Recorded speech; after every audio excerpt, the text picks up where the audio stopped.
ജയരാജന്റെ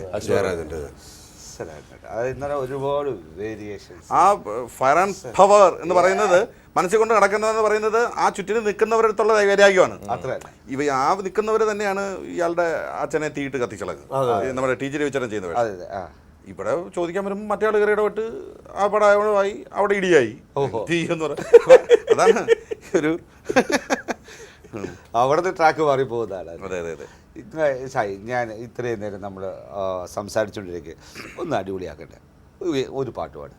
പുള്ളിക്കാരൻ ഇതുവരെ ഭയങ്കര പാട്ടുകാരാന്ന് പറഞ്ഞ പാട്ട് പാടിയിട്ട് എനിക്ക് അതാണ് പേടി. രഘുട്ടൻ്റെ മുമ്പിൽ നിന്ന് പാടുക എന്ന് പറയുന്നത് അല്ല. എന്നെ വിളിച്ചിരുത്തി ഒരു പാട്ട് പാടണമെന്നൊക്കെ പറഞ്ഞു. ഞാൻ പറഞ്ഞു എന്തായാലും സായി വരുന്നുണ്ടല്ലോ, സായി പാടുന്ന ഒരാളാണ്.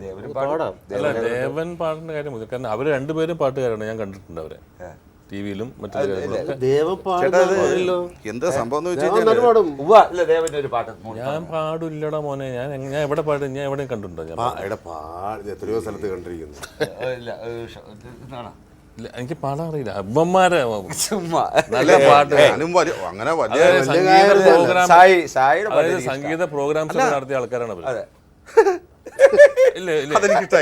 അതെനിക്കിഷ്ടായി. കാരണം എന്താ അറിയോ ചേട്ടാ, നമുക്ക് ഈ അറിയാൻ വയ്യാത്ത മേഖലയിലോട്ട് കയറി ചെല്ലാൻ ഒരു ധൈര്യക്കുറവും വേണ്ട. കാരണം നമുക്ക് അറിയില്ലല്ലോ. അതാണ്. ഇപ്പം എൻ്റെ വൈഫൊക്കെ അത്യാവശ്യം പാടുന്ന ഒരാളാണ്.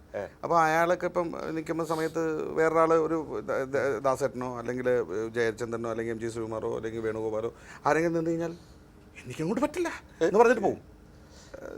ഗൾഫിൽ ഒരു പ്രോഗ്രാം ഒരു പാട്ട് പാടാൻ പറഞ്ഞിട്ട് ജയേട്ടൻ ഫ്രണ്ടിൽ ഇരിക്കുന്നത് പറഞ്ഞിട്ട് അവൾ ആ ടെറിട്ടറിയിൽ നിന്ന് പോയി കളഞ്ഞു.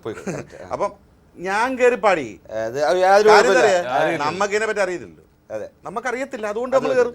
അതാണ് നമുക്കെന്താ പറയാ. അല്ല അപ്പോൾ ഇപ്പൊ പക്ഷെ എനിക്ക് ഒറ്റ കുഴപ്പമുള്ളൂ, വരി അറിയില്ല.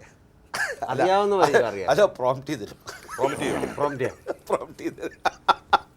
പാടുകൂട്ടാ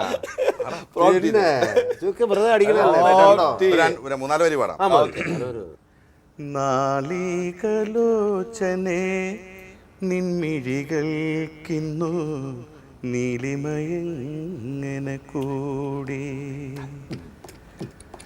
നാണത്തിൽ തുടുക്കും മുഖശ്രീ മലരിതിൽ നാലിതളങ്ങനെ കൂടി,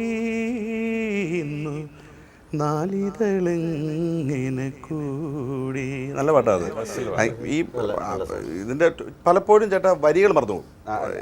വരികൾ മറന്നു പോകുമ്പോൾ വരി ഏതാന്ന് നോക്കുമ്പോഴത്തേക്ക് പിച്ചു പോകുമ്പോഴത്തേക്ക് ടൂൺ പോകുമ്പോഴത്തേക്ക് ജനം പോകും. പിന്നെ എല്ലാം പോകും. ഇത് കുഴപ്പമില്ല, നമ്മൾ നമ്മുടെ വീട്ടിൽ വെച്ചാവുമ്പോ ഇത് പ്രശ്നമല്ല. അതെ അതെ, ആ ധൈര്യത്തിലല്ലേ അടിപൊളിക്ക്. അടുത്തോടെ തന്നെ രഘുവാണ് അടുത്ത പാട്ട്. അല്ല എൻ്റെ അടുത്ത് പറയുന്നത് പല പാട്ടുകാരും, അതായത്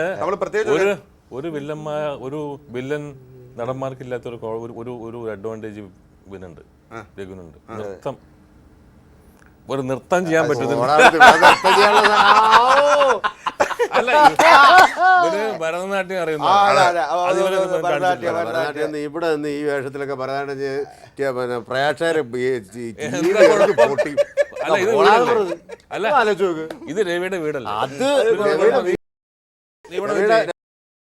അത് ഓണസദ്യക്ക് ഇങ്ങനെ ഒരു സാധനം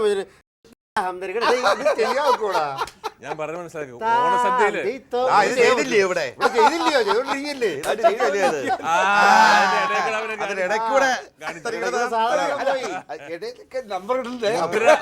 അല്ല, എനിക്കിത് അറിയാം എന്ന് കാണിക്കാൻ ജനങ്ങൾ ചിലപ്പോ സംശയിക്കും, ഇവനറിയോ ദേവൻ ഇരുന്നിട്ട് ഭരതനാട്യം എന്ന് പറയുന്നുണ്ട്. ഏതോ ഇന്റർവ്യൂല് ഇങ്ങനെ ഞാൻ ഭരതനാട്യം പഠിച്ചിട്ടുണ്ടെന്ന് പറഞ്ഞിട്ടുണ്ട്. അറിയോ എന്നൊരു ഡൗട്ട്, ആ ഡൗട്ട് വരാതിരിക്കാൻ അത് പക്ഷെ അത് അറിയാവുന്നുള്ളത് സത്യമാണ്.